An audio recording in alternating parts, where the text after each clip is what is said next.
तो गाइस, जैसा कि हमने पिछले एपिसोड में देखा था कि एत्सुया एइजन के फ्राइड चिकन के बिजनेस को बुरी तरीके से क्रश करने के बाद हम लोग टोत्सुकी में वापस आ जाते हैं और एत्सुया एइजन यहाँ पर हमारा वेलकम करता है और कहता है कि फॉल सिलेक्शन में हमें सिलेक्ट किया गया है। जिसके बाद अगले दिन स्कूल के बोर्ड में सेलेक्ट किए गए बच्चों के नाम को दिखाया जाता है, जिस वजह से सब लोग बहुत ही एक्साइटेड होते हैं। तभी हम देखते हैं कि मेगुमी, रियोको, यूकी, इबुसाकी इन सभी का सिलेक्शन हो चुका है और यूकी जल्दी से इस न्यूज को फूमियो को भेजने लगती है और तभी यहाँ पर टाकुमी भी पहुँच जाता है और कहता है कि इस बार के सिलेक्शन में भी वो हमसे ज्यादा अच्छा परफॉर्म करने वाला है। दूसरी तरफ रियो को भी सिलेक्ट किया गया है और एलिस कहती है कि अगर तुम्हारा सिलेक्शन ना होता तो तुम्हें मेरे ग्रुप से निकाल दिया जाता। और तभी उरारा कावाशिमा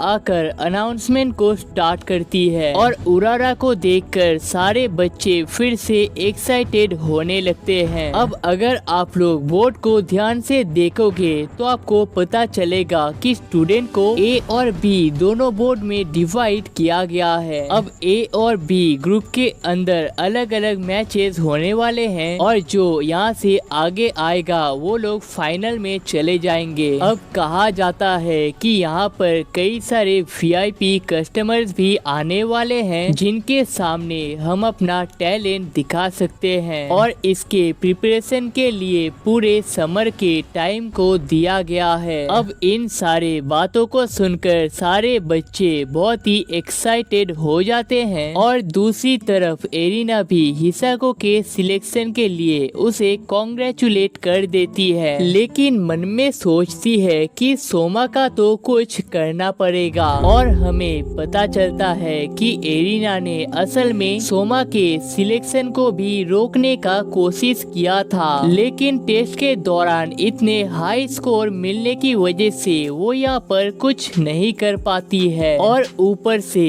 एत्सुया एइजन और सातोशी सोमा के ही सपोर्ट कर रहे थे। दूसरी तरफ सोमा सोचता है कि इस बोर्ड में एरिना का नाम क्यों नहीं है, जिस पर एलिस कहती है कि काउंसिल टॉप 10 का हिस्सा होने की वजह से उसे एडमिनिस्ट्रेटर का काम दिया गया है, जिस वजह से वो यहाँ पर ज्वाइन नहीं कर सकती है और ये भी कहती है कि अगर हमारा परफॉर्मेंस अच्छा रहता है तो हम में से किसी एक को काउंसिल टॉप 10 में ज्वाइन किया जाएगा। दूसरी तरफ मेगुमी सोचती है कि यहाँ पर तो सारे इलाइट स्टूडेंट आने वाले हैं तो उनका सामना वो कैसे कर पाएगा, लेकिन तभी यहाँ पर मियोको होजा पहुँच जाती है, जिसे देखने के साथ ही दो बच्चे यहाँ से भाग जाते हैं। जिसके बाद मियोको मेगुमी से कहती है कि मेरा तुम्हारे ऊपर बहुत इंटरेस्ट आ चुका है और मैंने सुना है कि तुमने ग्रेजुएट कोजिरो शिनोयामा के साथ बैटल करके उनके साथ ड्रॉ किया है, लेकिन मेगुमी कहती है कि ऐसा नहीं है। सोमायुकी हीरा नाम का एक फ्रेंड है जिसने यहाँ पर उसका मदद किया था, जिसे सुनकर मियोको निराश हो जाती है और कहती है कि जो लड़कियाँ मर्दों के हेल्प के बगैर कुछ नहीं कर पाती है उनके साथ मेरा कोई कनेक्शन नहीं है। दूसरी तरफ नाओ साबात्सुका नाम की एक लड़की एरिना को बाइनोकुलर की मदद से देख रही होती है और ये लड़की एरिना की बहुत बड़ी फैन है, लेकिन हिसाको को देखने के साथ ही वो अचानक से चिढ़ जाती है। अब रात में सोमा बैटल के लिए अपने ब्लेड्स को तैयार कर रहा होता है और हमें पता चलता है कि जेंजी अपने सीक्रेट डिश को तैयार कर रहा है। जिसके बाद अगले दिन गार्डन में काम करने के दौरान यूकी एक लेटर को लाती है जिसमें करी क्विजीन लिखा गया है, जिसका मतलब है कि सिलेक्शन के पहले राउंड में हमें करी को ही बनाना पड़ेगा, जिस वजह से हम मेगुमी को लेकर एक जगह पर जाने लगते हैं। असल में सोमा के डैड ने उससे कहा था कि जून सियोमी नाम की एक टीचर है जिसे बेस्ट तरीके से करी को बनाना आता है, लेकिन सियोमी का घर बहुत ही पुराना होता है और इस घर में आने के साथ ही हमारी मुलाकात सियोमी से हो जाती है, लेकिन वो बहुत ही छोटी और डरी हुई होती है। लेकिन जब उसे पता चलता है कि हम कोजीरो के बेटे हैं, वो अपने पूरे पावर के साथ हमारे मुंह पर पंच मार देती है, जिसके बाद हमें उस टाइम को दिखाया जाता है जब सियोमी पहली बार इस डॉम में आती है। और इस डॉम में जोइचिरो के साथ मुलाकात होने के साथ ही जोइचिरो ने सियोमी को अपना गिनी पिग बना लिया था और अपने सारे अजीबोगरीब खाने को इसे टेस्ट करवाती थी, जिस वजह से सियोमी जोइचिरो के ऊपर इतना गुस्सा होती है। जिस पर सोमा कहता है कि मेरे डैड ऐसे क्या करते थे, ये तो बिल्कुल भी अच्छी बात नहीं है। दूसरी तरफ मेगुमी सोचती है कि तुम भी अपने डैड से कम नहीं जाते। और इतने में यहाँ पर आकिरा हायामा नाम का एक लड़का पहुँच जाता है और ये भी फर्स्ट ईयर का ही स्टूडेंट है। और वो सियोमी से कहता है कि आज भी तुम पौधों को पानी देना भूल गए थे और अगर ऐसा ही चलता रहा तो हमारा बगीचा खराब हो जाएगा। जिसके बाद हम देखते हैं कि यहाँ पर कई सारे अलग अलग मसाले मौजूद होते हैं जो कि जापान में बहुत ही रेयर होते हैं। और मेगुमी कहती है कि वो पहली बार जिंदा मसालों के पेड़ों को देख रही है, क्योंकि सूखे मसाले ही यहाँ पर बहुत ही रेयर होते हैं और पेड़ तो यहाँ पर जिंदा नहीं रह पाते हैं। तभी सियोमी कहती है कि वो अपना बढ़ावा तो नहीं करना चाहती है, लेकिन यहाँ पर कुछ ऐसे भी मसाले मौजूद है जो कि पूरे दुनिया में भी नहीं पाए जाते हैं। जिसके बाद वो समझाने लगती है कि ये सारे मसाले किस तरीके से काम करते हैं, लेकिन ये सारी बातें उन सभी के सिर के ऊपर से जाते हैं। जिसके बाद अकीरा उन्हें एक रूम में ले जाकर इंडियन करी को ट्राई करने के लिए कहता है और ये खाना इतना पावरफुल होता है कि मानो मसालों का तूफान ही आने लगता है। और तभी अकीरा जल्दी से गॉन फिश के करी को भी तैयार कर देता है और उसने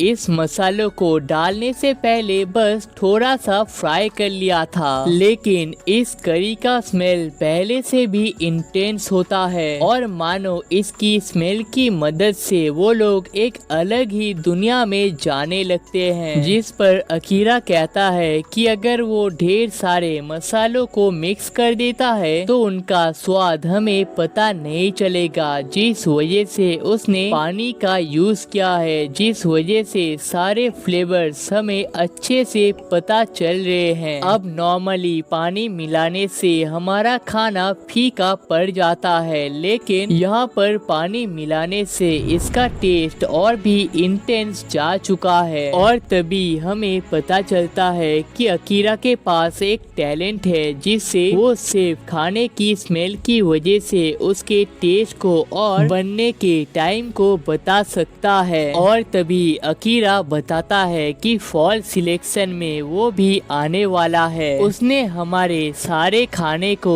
ऑलरेडी देख रखा है और उसे पता है कि हम एक अच्छा शेफ भी है और कहता है कि नंबर 1 पे सिर्फ एक ही आदमी जा सकता है, जिस वजह से वो किसी भी कीमत पर हमें बीट करने वाला है। तभी सोमा कहता है कि इससे पहले उसने अपने खानों में ज्यादा मसालों का यूज नहीं किया है, लेकिन वो जल्दी ही मसालों के बारे में इंफॉर्मेशन को गैदर करके एक ऐसे डिश को बनाने वाला है जो कि अकीरा के डिश को भी टक्कर दे देगा। लेकिन अकीरा उसे आखिरी वार्निंग भी दे देता है और कहता है कि 100 से भी ज्यादा मसाले मौजूद है जिसे उसने मास्टर कर रखा है, तो सोमा सिर्फ कुछ दिनों के अंदर उसे बीट नहीं कर सकता।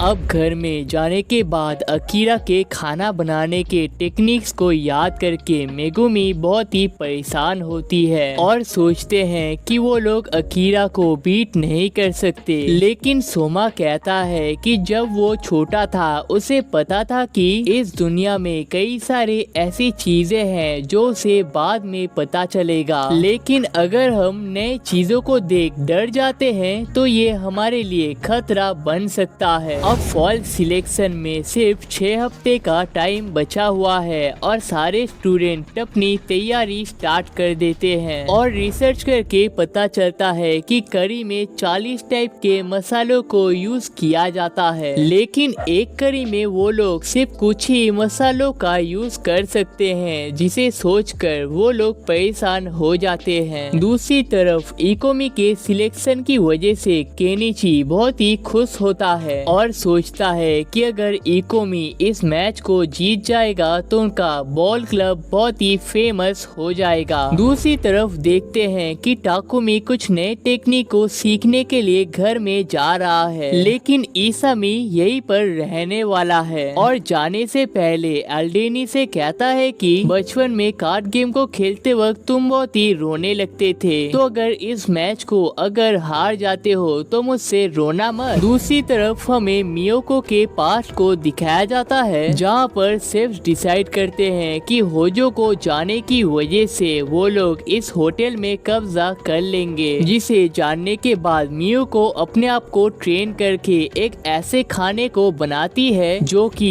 उन सारे शेफ्स के खाने से भी बेटर होता है। दूसरी तरफ मेगुमी कहती है कि वो कुछ यूनिक मसालों को ट्राई करने के लिए अपने घर वापस जा रही है और 3 हफ्ते की छुट्टी होने की वजह से सारे दोस्त एक एक कर अपने घर जाने लगते हैं। अब मेगुमी के घर पहुंचने के साथ ही मॉम के साथ साथ पुराने दोस्तों के साथ भी मुलाकात हो जाती है और फूड किचन में पहुंचने के बाद मेगुमी को मियोको की बात याद आती है और सोचती है कि सोमा हमेशा उसकी मदद करने के लिए आता है, लेकिन ऐसा हमेशा नहीं चल सकता, जिस वजह से वो अपने यूनिक डिश को बनाना स्टार्ट करती है। और दूसरी तरफ एरिना के पास ढेर सारा फ्री टाइम होने की वजह से हिसाको को यहाँ पर परेशान करने लगती है। अब हमारे सारे दोस्त भी डीप रिसर्च को स्टार्ट तो कर देते हैं, लेकिन सोमा अपना पूरा टाइम ही मसालों के बारे में सोचने में लगा देता है, जिसके बाद इचकी देखता है कि इतने ज्यादा मेहनत करने की वजह से सोमा के आंखों के नीचे डार्क सर्कल पड़ चुके हैं और हमारा ओपोनेंट अकीरा भी अपने मसालों को तैयार करने में जी जान लगा देता है, जिसके बाद फाइनली टाइम आता है हमारे फॉल सिलेक्शन को स्टार्ट करने का। अब ये जगह बहुत ही ह्यूज होता है और हमारी मुलाकात हमारे दोस्तों से हो जाती है। तभी अकीरा कहता है कि हमारे शरीर से अभी भी मसालों का स्मेल आ रहा है, जिसका मतलब है कि हमने जरूर बहुत ही मेहनत किया होगा। तभी हम देखते हैं कि यहाँ पर एक नया स्टूडेंट भी आ चुका है, लेकिन हमें पता चलता है कि ये असल में ईसामी है जो गर्मियों की वजह से इतना छोटा हो गया है। लेकिन अब टाइम आता है अनाउंसमेंट को स्टार्ट करने का। शिनजेमॉन नाकारी कहते हैं कि हम जिस रूम में हैं इसे सिलेस्टियल रूम कहा जाता है और इसे हाई लेवल के कंपटीशन के लिए यूज किया जाता है और जो यहाँ पर टॉप करता है उसके पिक्चर को यहाँ के दीवारों पे लगाया जाता है और वो देखना चाहते हैं कि इस बार किसका पिक्चर इस दीवार पे आ पाता है। अब हमें पता चलता है कि दोनों टीम्स में बैटल होने के बाद 4 लोगों को आगे जाने का मौका मिलेगा और बाकी सारे स्टूडेंट्स को डिस्क्वालीफाई कर दिया जाएगा और हमारे करी क्विजीन को बनाने के लिए 3 घंटे का टाइम दिया गया है, जिसका मतलब है कि टाइम आता है कुकिंग को स्टार्ट करने का। और तभी हमें पता चलता है कि स्पेशल जज के तौर पर नात्सुमी सुंदेवारा को बुलाया गया है, जिसे करी क्वीन के नाम से जाना जाता है और बी ग्रुप में इसी की ट्विन सिस्टर ओरी सिंदेवारा को बुलाया गया है। अब साबात्सुका का खाना सबसे ज्यादा अजीब होता है और एलिस के गैजेट्स को तो इससे पहले किसी ने देखा ही नहीं है। अब हिसाको का खाना भी इंटरेस्टिंग होता है और युकी के फ्रेंड्स उसे चीयर करते हैं, लेकिन तभी यहाँ पर एक तेजी से स्मेल आता है जिससे पता चलता है कि अल्डेनी ब्रदर्स इटालियन डिश को बना रहे हैं डक फैट को यूज करके।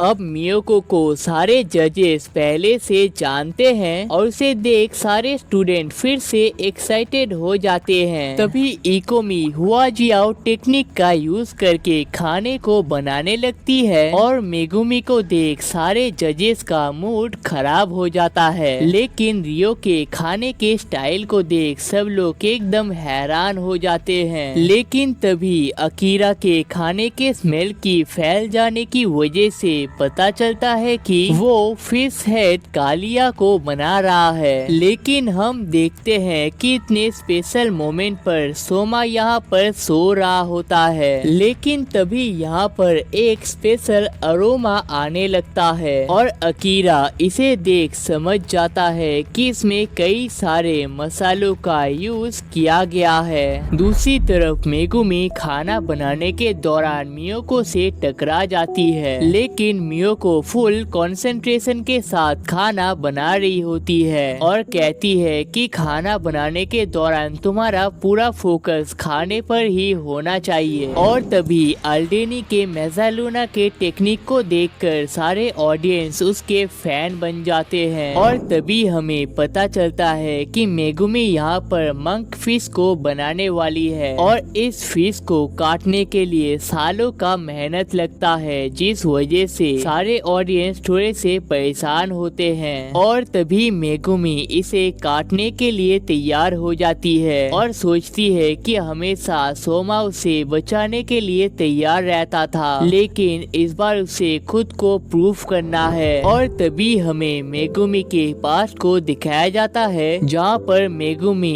एक फिशरमैन के पास जाकर सस्पेंडेड कटिंग टेक्निक को सिखाने के लिए कहता है, क्योंकि उसके दादाजी अपने रेस्टोरेंट में इस चीज को बेचा करते थे, लेकिन अब वो इस फिश को काटने के काबिल नहीं है। अब इस कटिंग टेक्निक को सीखना आसान तो नहीं होता है, लेकिन मेगुमी किसी तरीके से सीखने के प्रोसेस को जारी रखती है। और तभी प्रेजेंट टाइम में सस्पेंडेड कटिंग टेक्निक का यूज करके सारे बच्चों को इम्प्रेस करने लगती है और फाइनली मछली के सारे पीसेस अलग हो जाते हैं। अब यहाँ पर सिर्फ थोड़ा सा ही टाइम बचा हुआ है, जिस वजह से सारे स्टूडेंट को अपने खाने को प्रिपेयर करने को कहा जाता है। और अब जजमेंट का टाइम आ जाता है और सारे जजेस 20 मार्क्स दे सकते हैं, मतलब एक स्टूडेंट टोटल 100 मार्क्स ले सकता है और जिन चारों का सबसे ज्यादा मार्क्स होगा उन्हें आगे बढ़ा दिया जाएगा। अब यहाँ पर बहुत बड़े राइटर शिंजो आंडो और अंबानी जितना अमीर ओसाजी कीटा मौजूद होते हैं। अब पहला खाना ही उन्हें बहुत पसंद आता है और यहाँ पर मीट के साथ चाट मसाला को भी यूज किया है, जिस वजह से इसका टेस्ट इतना यूनिक लग रहा है और इसे बहुत अच्छे से टेंडर भी किया गया है। लेकिन इसके बावजूद इस बच्चे को 33 पॉइंट्स दिया जाता है और कहते हैं कि हम डेली यूनिक खाने को ही खाते रहते हैं, तो उनके सामने ये खाना तो कुछ भी नहीं है। जिसके बाद एक एक करके सारे स्टूडेंट को बुरे से बुरा मार्क्स दिया जाता है, जिसे देख सब लोग थोड़े से परेशान होने लगते हैं। लेकिन तभी यहाँ पर एक बेकार का स्मेल आने लगता है और ये इतना बेकार होता है कि स्टूडेंट भी इसे झेल नहीं पाते हैं। अब इस डिश को लक्सा जैसे स्क्विड के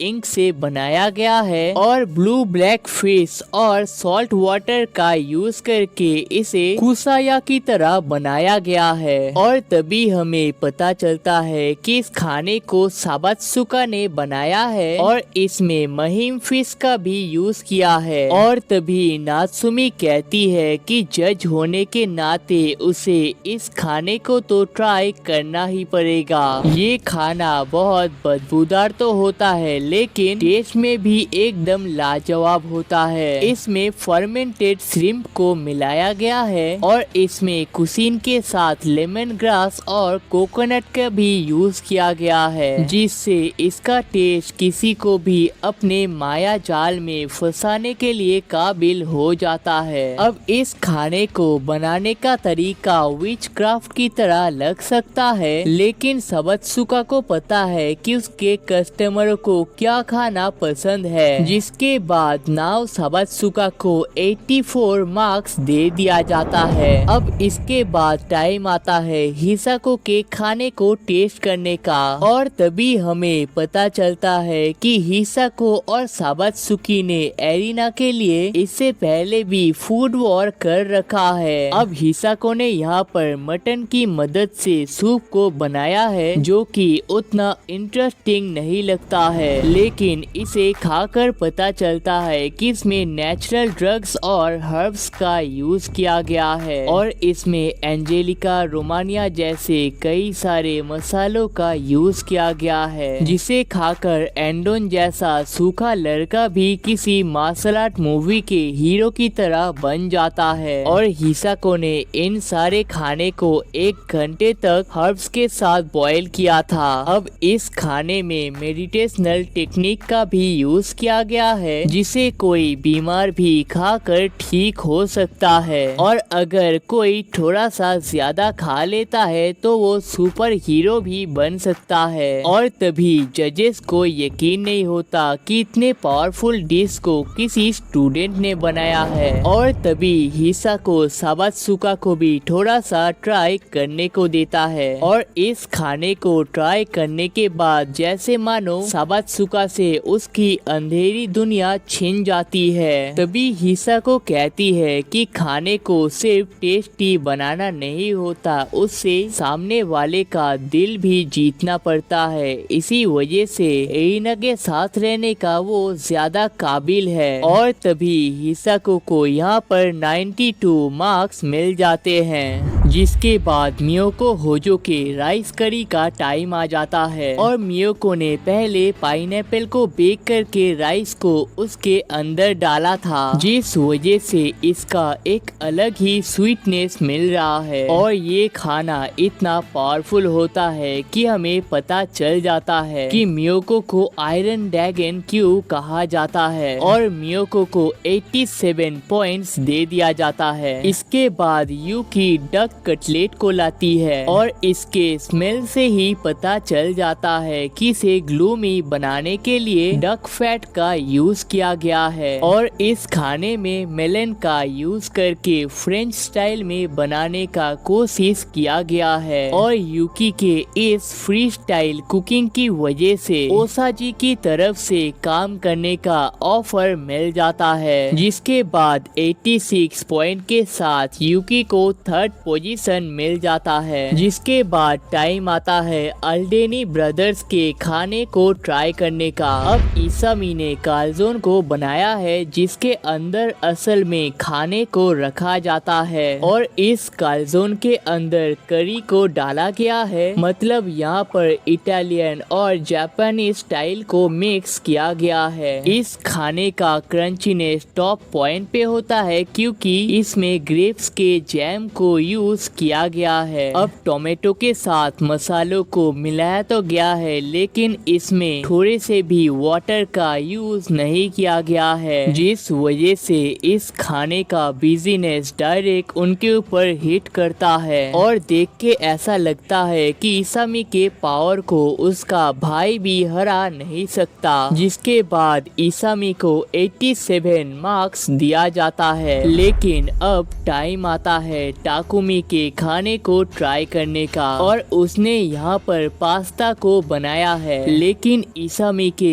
इतने यूनिक खाने को ट्राई करने के बाद ये खाना थोड़ा सा बोरिंग लगता है। लेकिन इस पास्ता में टोमारी सॉस का यूज किया गया है जो कि बहुत ही गहरा होता है और इसके बीफ और हर्ब्स की वजह से दिमाग के ऊपर थंडर अटैक आने लगता है। तभी पता चलता है कि इस पास्ता को 3 लेयर्स के साथ बनाया गया है और इसके अंदर पार्मेजान चीज को ऐड किया गया है। अब पार्मेजान चीज और टोमारी की वजह से ये खाना बहुत ही बैलेंस्ड होता है और इसका रिचनेस इसका नंबर 1 पॉइंट होता है, जिससे हमें पता चलता है कि टाकुमी हमेशा अपने सीक्रेट वेपन को शार्प ही रखता है। जिसके बाद हमें अल्डेनिस के पास को दिखाया जाता है जहाँ पर इसामी रो रहा होता है क्योंकि हर कोई सिर्फ टाकुमी के खाने को ही खाना चाहता है। लेकिन टाकुमी कहता है कि मोज़ालूना उसका फेवरेट वेपन है जिसे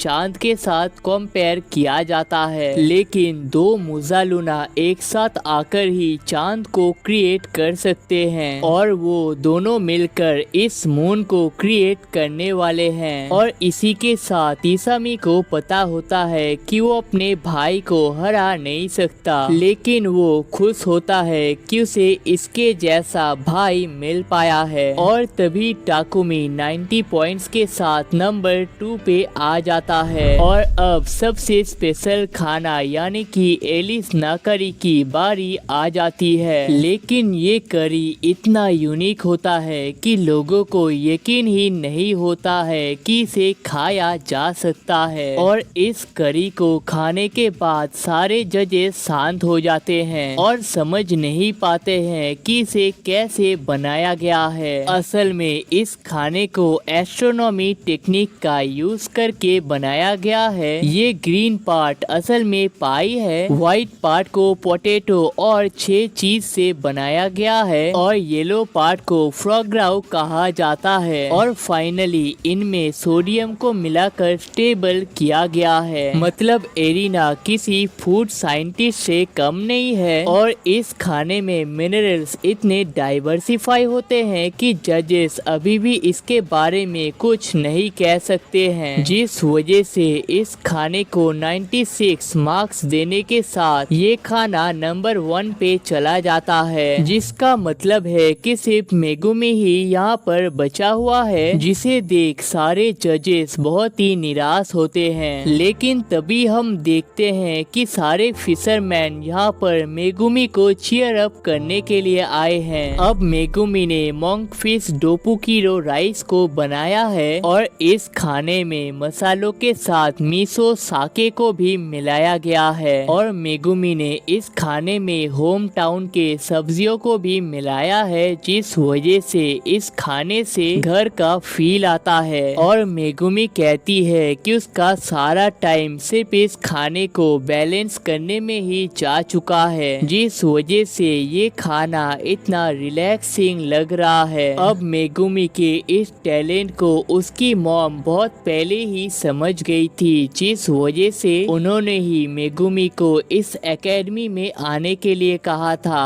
और मेगुमी के फिशर पार्टनर्स भी उसके ऊपर बहुत भरोसा किया करते थे। लेकिन यहाँ पर आने के बाद मेगुमी का स्किल किसी को भी बीट करने के काबिल नहीं होता है, जिस वजह से मेगुमी अपने पूरे टाइम को अपने स्किल को इम्प्रूव करने में और रोने में लगा देती है। जिसके बाद 88 पॉइंट्स के साथ मेगुमी को 4th नंबर पे दिया जाता है। लेकिन दूसरी तरफ के जजेस इतने टफ होते हैं कि कई सारे स्टूडेंट को 0 मार्क्स भी दिए जाते हैं। जिसके बाद टाइम आता है रियो के खाने को ट्राई करने का। अब यहाँ पर लॉबस्टर करी को बनाया गया है, लेकिन ऐसे कंपटीशन में ऐसे डिशेस बहुत ही रेयर देखने को मिलता है। लेकिन इसे खाकर जैसे मानो उनके होश ही उड़ जाते हैं। इस खाने में सैंडलवुड और कोनियाक को मिलाकर रेस फीलिंग देने का कोशिश किया गया है। और इस कोनियाक को नेपोलियन के स्टाइल से इंस्पायर होके बनाया गया है। दूसरी तरफ एरिना को वो टाइम याद आता है जब एलिस ने पहली बार उसे रियो के साथ मुलाकात करवाया था। तभी रियो कुछ मेडिसिन को लेकर अपने हेडबैंड को पहन लेता है, जिसके बाद रियो कहता है कि स्टिंग को लॉबस्टर के साथ मिला के आपको इसे निगलना पड़ेगा। और जब वो लोग लॉबस्टर को इस तरीके से खाने लगते हैं तो उन्हें पता चलता है कि इस लॉबस्टर के अंदर किस लेवल के पोटेंशियल को डाला गया है। जिसके बाद इस डिश को 93 पॉइंट्स दे दिया जाता है। जिसके बाद हमें पता चलता है कि रियो असल में इस डिश को कई सालों से सर्व कर रहा है, जिस वजह से ये खाना इतना टॉप लेवल का बन पाया है। अब सारे जजेस इस खाने से इम्प्रेस तो होते हैं, लेकिन टाइम आता है इकोमी के खाने को ट्राई करने का। यहाँ यहाँ पर पोर्क बेली को काट के डोंको पोर्क करी बोल को बनाया गया है। लेकिन यहाँ के जजेस के साथ साथ सारे स्टूडेंट को भी इसे खाने का मन करता है और इकोमी ने इस डिश में गार्नियर, जिंजर, सोया सॉस जैसे कई सारे चीजों को मिलाया है और इसके स्पाइस, स्वीटनेस और फैट को टॉप प्रायोरिटी दिया गया है, जिसकी मदद से ये इतना फिल्टी फील हो रहा है। और इस मीट में बीन टोंगा ऑयल को मिलाया गया है, जिससे इस मीट को खाना और भी आसान बन गया है। जिसके बाद 86 पॉइंट के साथ इकोमी नंबर 2 पे आ जाती है और इकोमी सोमा को शुक्रिया अदा कर लेता है और कहता है कि तुमने ही कहा था कि एक बॉल को पूरा कंप्लीट होना चाहिए और मैंने इसी टेक्निक को यहाँ पर यूज किया है। अब टाइम आता है रियोको के करी को ट्राई करने का, लेकिन तभी हमें पता चलता है कि इस नाटो का थिकनेस नॉर्मल नाटो से बहुत ही ज्यादा है और असल में रियोको ने इन नाटोस को हॉटनेस के पास पानी देकर इस तरीके से बनाया है और रियोको ने इस सोया सॉस में कोजी को मिलाकर एक बेस देने का कोशिश किया है। और अगर कोई इतने सारे फर्मेंटेशन के टेक्निक को मिलाकर कोई डिश को तैयार कर पाता है तो ये कोई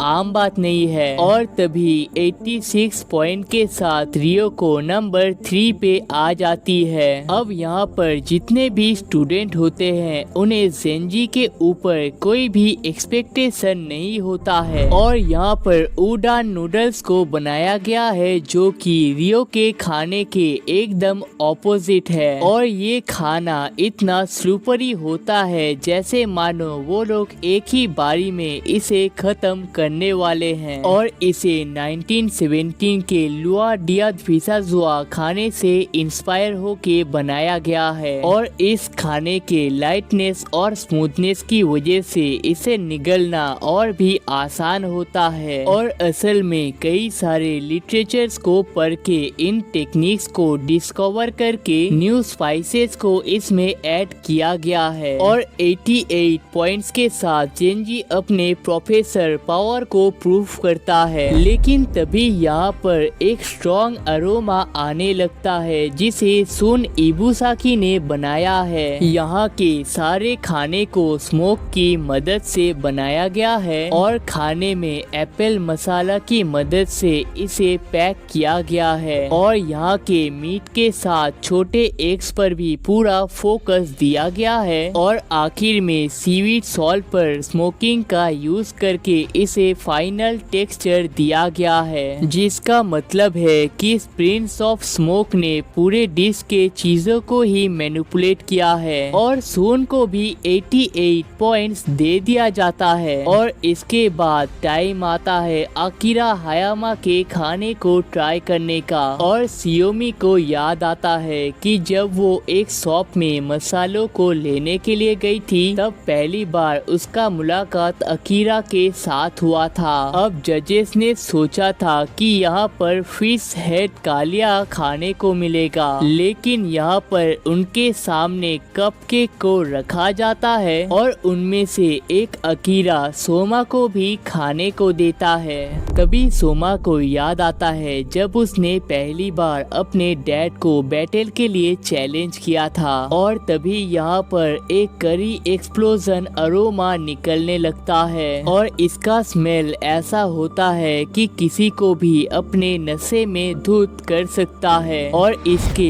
पाई को क्रस्टी और सूप को फ्रेंच स्टाइल से इंस्पायर होके बनाया गया है। और तभी पता चलता है कि होली बेसल को लेमन के साथ मिलाकर सेंसेशन को क्रिएट किया गया है और जून सियोमी ने यहाँ पर खास ध्यान रख के इन्हें अपने बगीचे में उगाया है क्योंकि इसे इंडियन आयुर्वेदा में यूज किया जाता है। तभी सोमा को कैच हो जाता है कि बेसल के स्पाइसीनेस को कम करने के लिए इसमें योगर्ट का यूज किया गया है। और तभी नात्सुमी कहती है कि वो अकीरा को 200 मिलियन में खरीदना चाहती है, लेकिन अकीरा कहता है कि वो सिर्फ जून सियोमी के लिए ही काम कर सकता है। और तभी इस खाने के डिलीशियसनेस की वजह से जैसे मानो उनके सिर पे लेजर बीम से अटैक होता है, जिसके बाद 94 पॉइंट्स के साथ अकीरा को नंबर 1 स्पॉट दे दिया जाता है, जिससे हमें पता चलता है कि 2 जजेस ने अकीरा को फुल मार्क्स दिए हैं। और दूसरी तरफ ए ब्लॉक के सारे बैटल्स खत्म होने की वजह से वो सारे लोग यहाँ पर आने लगते हैं और यहाँ के हार्डकोर वेदर को देखने के बाद वो सब लोग अचानक से शॉक हो जाते हैं, जिसके बाद फाइनली टाइम आता है सोमा के डिश को ट्राई करने का। अकीरा सोचता है कि इस लड़के को कुछ दिन पहले तक मसालों का एम भी नहीं आता था, तो ये लड़का यहाँ पर इतना कॉन्फिडेंट कैसे हो सकता है। और सोमा ने असल में यहाँ पर ऑमलेट को बनाया है और ये सेम ऑमलेट होता है जैसे उसने ट्रेनिंग कैंप के दौरान बनाया था, लेकिन तभी यहाँ पर एक फ्लेवर्स का तूफान आने लगता है, जिससे पता चलता है कि इसके अंदर रोज़ोटो को डाला गया है और इसका स्मेल इतना इनक्रेडिबल होता है कि स्टूडेंट को भी इस खाने की तरफ लालच आने लगता है। लेकिन तभी सोमा का रेजिंग बोल फ्लेवर उनके मुंह पे पंच मार देता है। अब ओयस्टर सॉस, रोज़ोटो के क्रीमीनेस और रिच राइस कोटिंग की वजह से जैसे मानो यहाँ पर फ्लेवर्स के वेव्स आने लगते हैं। अब यहाँ पर जितने भी मसाले होते हैं उन्हें अकीरा पहले ही गेस कर लेता है, लेकिन जो इनका मेन पॉइंट होता है उसे अकीरा गेस नहीं कर पाता है। लेकिन तभी वो फील कर पाता है कि इसके फ्लेवर्स के लिए मैंगो चटनी का यूज किया गया है। अब मैंगो को मेन इंग्रेडिएंट बनाने के बावजूद सोमा ने चटनी को इसलिए यूज किया है क्योंकि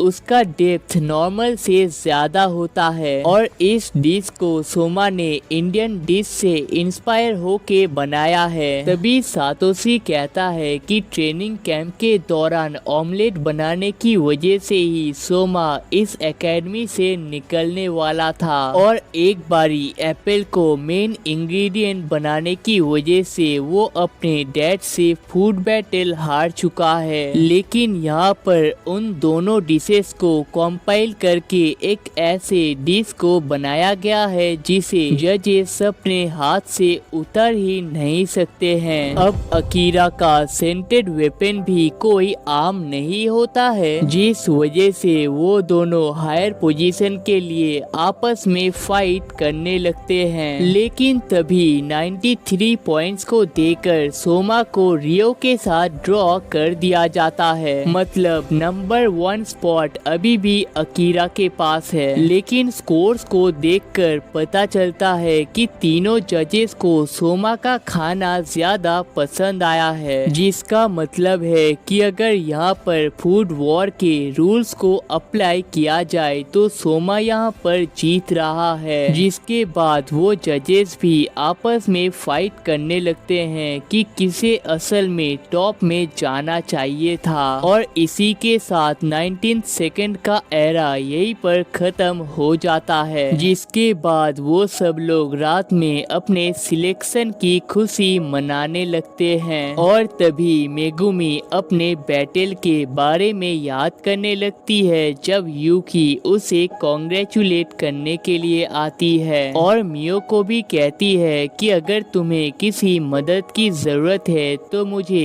एक बारी बता देना। और सारे फिशरमैन भी मेगुमी के ऊपर बहुत ही प्राउड फील करते हैं। अब फाइनल टूर्नामेंट में सिर्फ 2 हफ्ते का टाइम बचा हुआ है, जिस वजह से सारे स्टूडेंट उससे पहले अपनी जीत की खुशी मनाने लगते हैं। लेकिन दूसरी तरफ अकीरा का लाइफ एकदम सेम ही रहता है, लेकिन वो खुश होता है कि वो अपने आप को प्रूफ कर पाया है। और दूसरी तरफ एलिस बहुत ही गुस्सा होती है क्योंकि वो यहाँ पर एक पार्टी को ऑर्गेनाइज कर रही है, लेकिन एरिना अपने काम की वजह से वहाँ पर नहीं आने वाली है। लेकिन उनके जाने के बाद हिसाको के उतने टैलेंटेड खाने की वजह से एरिना उसकी तारीफ कर देती है। लेकिन तभी तभी एरिना को सोमा के उस डिलीशियस खाने के बारे में याद आता है और उसके स्मेल की वजह से असल में एरिना भी उसे ट्राई करना चाहती थी। दूसरी तरफ हम देखते हैं कि सोमा और मेगुमी बालकनी में अपने टाइम को स्पेंड कर रहे होते हैं और इकोमी पास से उन्हें देख रही होती है। तभी सोमा कहता है कि इस वर्ल्ड में कई सारे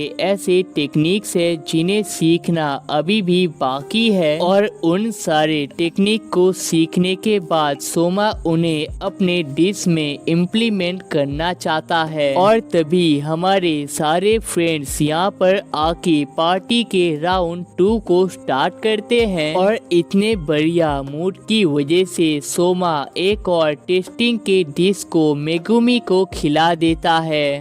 अब अगले दिन सोमा देखता है कि मेगुमी अपने कंपटीशन के लिए बहुत ही परेशान होती है क्योंकि ये कंपटीशन बहुत ही टफ होते हैं। जिसके बाद सारे स्टूडेंट अपने कार से कंपटीशन के लिए जाने लगते हैं और आने के बाद सातोशी हमें बताता है कि हमें यहाँ पर बेंटो बॉक्स को बनाना है। तभी एरिना कहती है कि शायद तुम्हें बेंटो बॉक्स का मतलब ही पता नहीं होगा। ये एक ऐसा बॉक्स है जिसे जापान में सबसे पहले इन्वेंट किया गया था, उसके बाद ये पूरी दुनिया में पॉपुलर हो गया था। तभी सोमा कहता है कि इतना तो मुझे भी पता है, तुमने मुझे बेवकूफ समझा है क्या। और अब टाइम आता है हमारे प्रीलिमिनरी राउंड को स्टार्ट करने का और ये एलिस नाकारी और सोमा के बीच होने वाला है। अब एलिस असल में एक जीनियस है जिसने बचपन से ही कई सारी चीजों को अचीव कर रखा है और पिछले राउंड्स में एलिस ने ही सबसे ज्यादा स्कोर किया था। तो क्या सोमा एलिस को यहाँ पर बीट कर पाएगा। तभी एलिस कहती है कि तुम्हारा स्किल मेरे सामने टिक नहीं पाएगा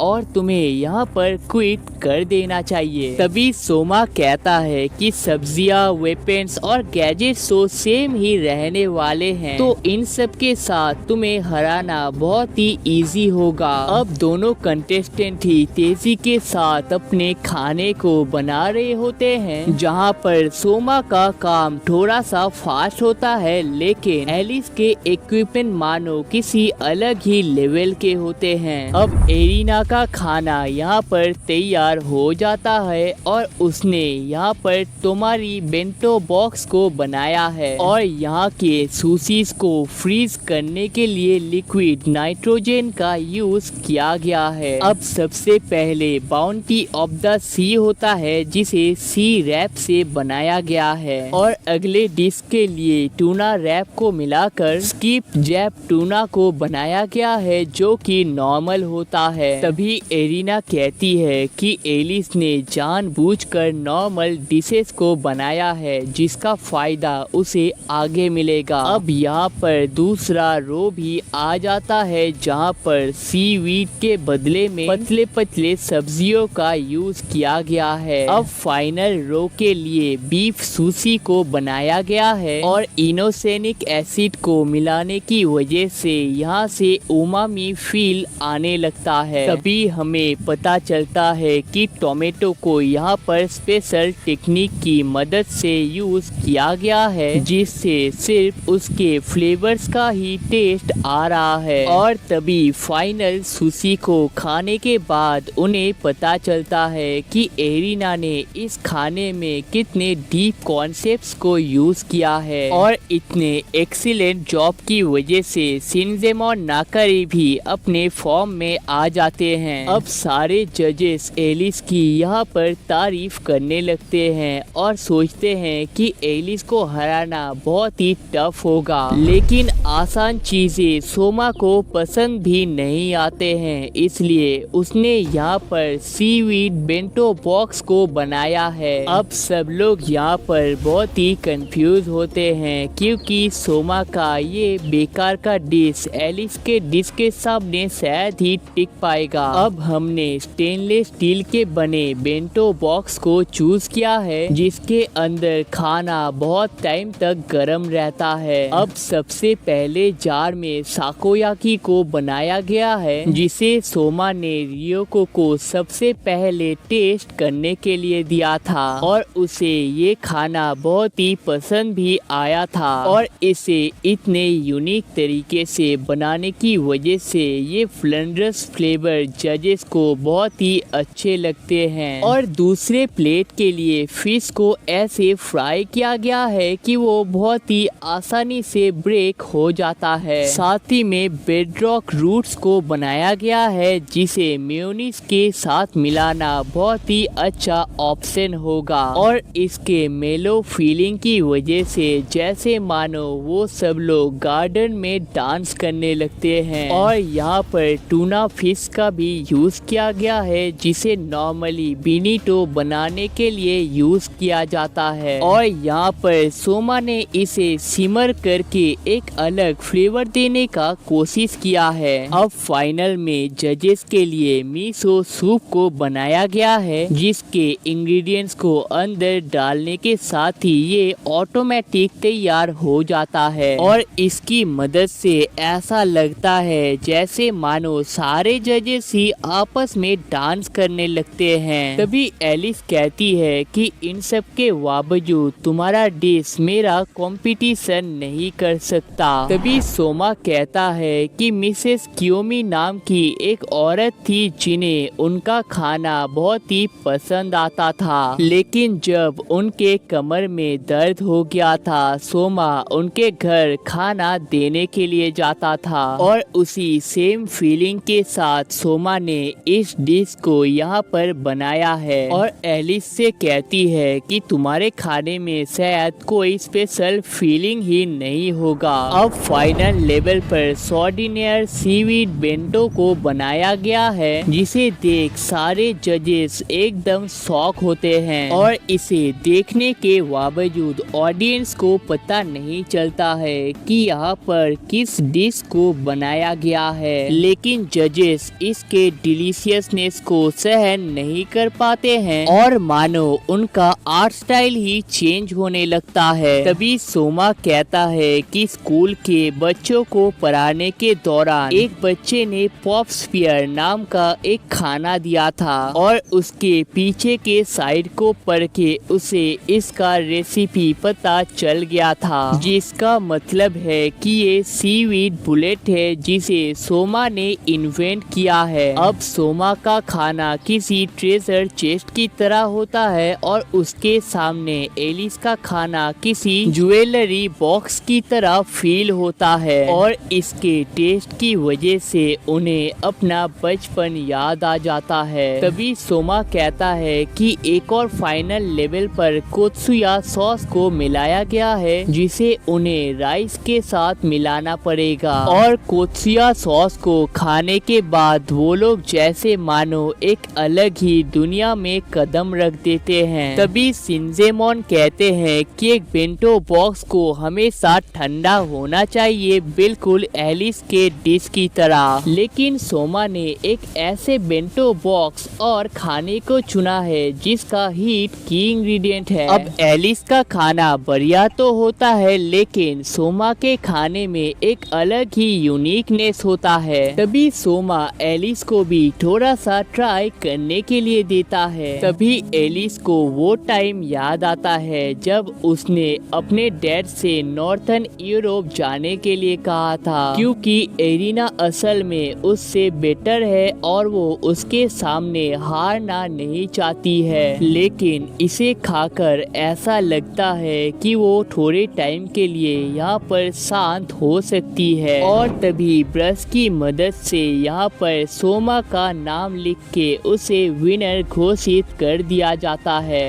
अब इस मैच को हारने की वजह से एलिस बहुत ही गुस्से में होती है और यहाँ के जमीन पर रोने लगती है। और यहाँ से जाते वक्त एरिना भी उसकी मजाक उड़ाती है, जिस वजह से उन दोनों के बीच में एक छोटा सा लड़ाई भी हो जाता है। अब इसके बाद एलिस की मुलाकात रियो से हो जाती है और रियो कहता है कि तुम्हारा खाना कुछ ज्यादा ही सुंदर था, इसलिए वो सोमा के खाने के सामने टिक नहीं पाया। अब यहाँ का अगला मैच रियो और मेगुमी के बीच में होने वाला वाला है, जिस वजह से सोमा मेगुमी को बेस्ट ऑफ लक कर देता है और देखता है कि मेगुमी पहले से बहुत ही कॉन्फिडेंट होती है। और तभी हमें वो टाइम दिखाया जाता है जब सातोशी ने उन्हें नूडल्स को चुनने के लिए कहा था और रियो बिना कुछ कहे ही 2.5 mm के रामन को चूज कर लेता है। और रियो ने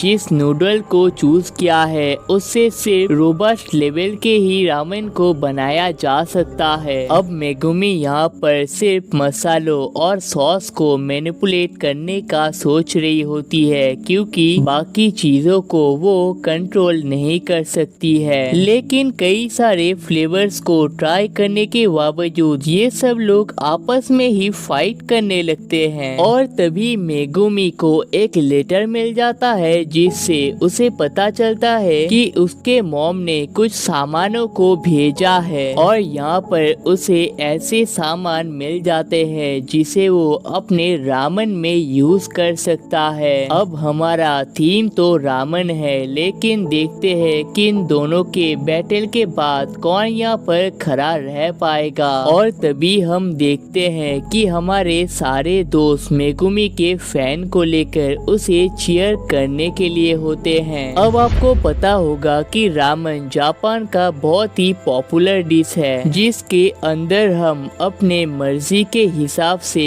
कई सारे चीजों को मिक्स कर सकते हैं। अब फूड स्टॉल में तो इसे बेसिक तरीके से बनाया जाता है, लेकिन देखते हैं कि ये लोग यहाँ पर किस मैजिक टेक्निक का यूज कर पाते हैं। और तभी यहाँ पर एक रिच सेंट आने लगता है जिससे पता चलता है कि रियो फिश की मदद से अपने डिश को बनाने वाला है। और तभी हमें पता चलता है कि मेगुमी भी यहाँ पर सी फूड की मदद से डिश को बनाने वाली है, लेकिन उसका डिश थोड़ा सा मेलो होने वाला है। और तभी रियो अपने पूरे पावर के साथ इस क्रैब को तोड़ने लगता है, जिस पर एलिस कहती है कि ये दोनों ही समुंदर किनारे बड़े हुए हैं, तो इनके बैटल को देखना बहुत ही इनक्रेडिबल होगा। और तभी एलिस को वो टाइम याद आता है जब वो अपने लैब में रहा करती थी और यहीं पर एलिस का मुलाकात पहली बार रियो के साथ हुआ था। और रियो उस टाइम पर भी एक शॉप को अकेले ही चलाया करता था। तभी रियो कहता है कि उसने यहाँ पर आने के लिए बहुत ही मेहनत की है और उसके लाइफ में जीतने से ज्यादा और कुछ मैटर नहीं करता। और क्योंकि जीतने के बाद वो किसी को भी अपने कदमों के नीचे रख सकता है, इसलिए ये हमेशा से उसके लाइफ का गोल रहा है। लेकिन तभी हम देखते हैं कि बिना कुछ कहे ही मेगुमी अपने काम को कंटिन्यू रखती है और कहती है कि तुम्हें लाइफ में किसी को भी नीचा दिखाने के बारे में सोचना नहीं चाहिए। और तभी जजेस देखते हैं कि मेगुमी के खाने से एक अलग ही स्पार्कल निकलने लगता है। और तभी सारे जजेस मेगुमी के पास चले जाते हैं और कहते हैं कि रामन को बनाने के प्रोसेस को देखना भी एक अलग ही यूनिकनेस होता है। लेकिन इतने सारे लोगों के होने के बावजूद मेगुमी यहाँ पर काम रहती है। लेकिन तभी रियो भी अपने टैलेंट को दिखाने लगता है और तभी एलिस को फिर से अपना पास याद आता है, जब रियो उससे बहुत ही गुस्से के साथ बात करता है और पता चलता है कि रियो असल में एक जापानीज है। अब इस रेस्टोरेंट के सारे शेफ्स रियो के बिहेवियर को बिल्कुल भी पसंद नहीं करते हैं, लेकिन उसके इस लेवल के खाने की वजह से उन्हें रियो का बात मानना पड़ता है। और असल में रियो के वजह से ही यहाँ पर लोग खाने के लिए आते हैं और पल भर में उनका खाना खत्म भी हो जाता है। अब जजेस के सामने सुबटे पसान रामन को रखा जाता है, जो कि फ्लेवर से भरा हुआ और हाई रिच होता है। अब सबसे पहले बालबाटोस को खा के वो लोग अपना कंट्रोल खोने लगते हैं और नूडल्स को खाकर उन्हें इसके स्मोक और क्रिस्पीनेस का पता चलता है। और सूप को पीने के बाद पता चलता है कि यहाँ पर क्रैब को अच्छे तरीके तरीके से मिलाया गया है ताकि उनके दिमाग में थंडर अटैक हो सके। अब सारे जजेस इस डिश को खाने ही लगते हैं और उन्हें पता चलता है कि इस डिश में क्रैब को क्यों मिलाया गया है। जैसे मानो इस क्रैब की मदद से रियो ने शिनज़ेमॉन को बैटल के लिए चैलेंज करके उनके पूरे टीम को खत्म कर दिया है। अब इस तेज कपकपा देने वाले मोमेंट को देखने के बाद मेगुमी के दोस्त बहुत ही परेशान होते हैं और शिनज़ेमॉन को लुक को देखकर उसके पार्टनर्स भी शॉक होते हैं। लेकिन मेगुमी धीरे धीरे अपने काम को आगे बढ़ा रही होती है, जैसे मानो इन सारी चीजों से उसे कोई भी फर्क नहीं पड़ता है। और तभी लाइट सूप के बनने के बाद उन्हें मेगुमी सर्व कर देता है। अब इसका फ्रेश फ्लेवर उनके दिमाग में आग लगा देता है, जिससे वो लोग बिना रुके ही इसे खाने लगते हैं। और तभी जजेस को पता चलता है कि इस रामेन को स्वीट बनाने के लिए काज़ायूरा को मिलाया गया है, जो कि बहुत ही रेयर होता है। तभी मेगुमी कहती है कि कई सारे सब्जियों को बॉईल करके उनके सॉस को निकाल कर इसमें मिलाया गया है ताकि इससे ये स्मेल आ सके। अब ये रामेन उन्हें इतना पसंद आता है कि उन्हें एक और बॉल खाने का मन करता है। अब यहाँ पर रेड नोबल को भी रखा गया है, जिसे मेगुमी मिक्स करने के लिए कहती है। और मेगुमी ये भी बता देती है कि उसने चिकन और सीसो लीव्स को मिलाकर इसे बनाया है और इसे खाकर ही उन्हें असली डिलीशियसनेस का पता चलता है और वो लोग इसे खाने से अपने आप को रोक नहीं पाते हैं। मेगुमी कहती है कि उसे पहले से ही पता था कि वो रिचनेस के मामले में रियो के डिश को हरा नहीं सकती है, जिस वजह से उसने वेजिटेबल्स का एक अलग ही जॉनरा खुद से बना लिया था। और तभी मेगुमी रियो के डिश को ट्राई कर लेती है और रियो भी मेगुमी के डिश को ट्राई कर लेता है और ये दोनों खाने ही इतने पावरफुल होते हैं कि किसी एक को विनर करना बहुत ही टफ बात है, जिससे ऐसा लगता है कि उन दोनों ने ही अपने सीक्रेट पोकेमॉन को निकाल कर यहाँ पर पोकेमॉन बैटल को स्टार्ट कर दिया है और जो भी यहाँ पर जीतेगा उसे विनर घोषित कर दिया जाएगा। अब इन सारी चीजों के बाद रियो कुरोकीबा को विनर घोषित किया जाता है, जिस वजह से युकी मेगुमी को दिलासा देने के लिए पहुंच जाती है। लेकिन मेगुमी के इतने बेहतरीन परफॉर्मेंस को देखने की वजह से सारे लोग यहाँ पर मेगुमी को चीयर अप करने लगते हैं। अब रात में हिसा को एरिना से कहती है कि वो अगले मैच को जीतने ही वाली है। दूसरी तरफ आल्डेनी का भाई उसके बैटल के लिए बहुत ही परेशान लग रहा होता है और तभी हम देखते हैं कि अकीरा खुले मैदान में अपने खाने के बारे में सोच रहा होता है और तभी उसके पास जून आकर कहती है कि तुम बहुत ही अच्छे शेफ हो, तो तुम्हें जीतने के बारे में इतना सोचना नहीं चाहिए। लेकिन अकीरा सोचता है कि वो जीतने के बारे में ना सोचा तो वो आराम से ही हार जाएगा। अब अगले दिन सोमा के फ्रेंड्स देखते हैं कि यहाँ पर बैटल स्टार्ट होने वाला है, लेकिन सोमा अभी भी यहाँ पर नहीं पहुँचा है। दूसरी तरफ हम देखते हैं कि सोमा की मुलाकात एक ट्रांसफर स्टूडेंट से हो जाती है जो पिछले राउंड पे 4th प्लेस पे आया था और कहता है कि वो सोमा के साथ जाना चाहता है, जिसके बाद वो अच्छे तरीके से अपने बाइक को पैक करने लगता है और कहता है कि उसका नाम सुबारू मिमासाका है और कहता है कि उसके बाइक पे GPS लगा हुआ है, जिस वजह से वो इस कार को किसी भी लोकेशन पर देख सकता है, तो कोई भी चोर इसे चुराने से पहले 10 बार ही सोचेगा। अब मैच यहाँ पर स्टार्ट होने ही वाला है, लेकिन सोमा के ना होने की वजह से मेगुमी उसे लेने के लिए पहुँच जाती है। दूसरी तरफ हम देखते हैं कि मिमासाका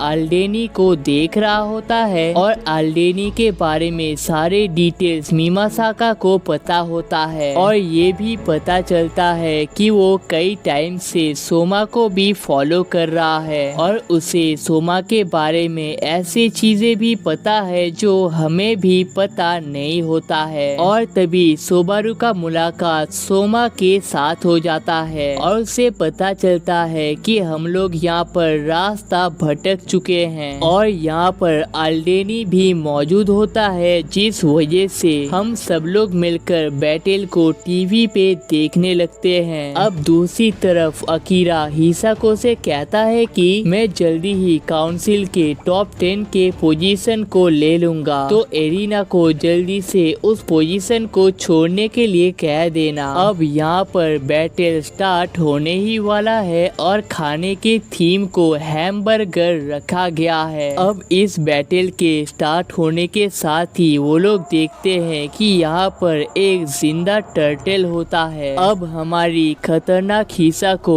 इसके सेल को काट के इसके अंदर साके को डालने लगती है और इस प्रोसेस के दौरान वो किसी डेविल की तरह लगती है और तभी इसे फ्लेवरफुल बनाने के लिए यहाँ पर मसालों को भी बॉईल करने लगती है। दूसरी तरफ हम देखते हैं कि हिसाको को बीट करने के लिए अकीरा कबाब को यूज करने वाला है, जो कि ऑलरेडी ही बहुत ही यूनिक लग रहा होता है। अब हिसाको यहाँ पर अपने पास्ट को याद करने लगती है जब वो एरिना के साथ खेला करती थी और उसके लाइफ का एक ही विश था कि वो एरिना के साथ रहना चाहती है और हिसाको के खाना बनाने के तरीके को देख ऐसा लगता है कि वो इसे पूरा करने के लिए कुछ भी कर सकती है। अब सारे जजेस के सामने टोरिस बर्गर को रखा जाता है और इसे खाने के बाद ये इतना फ्लफी होता है कि जैसे मानो उनके शरीर से आग दौड़ने लगती है। अब हिसाको ने टर्टल के सेल को डस्ट करके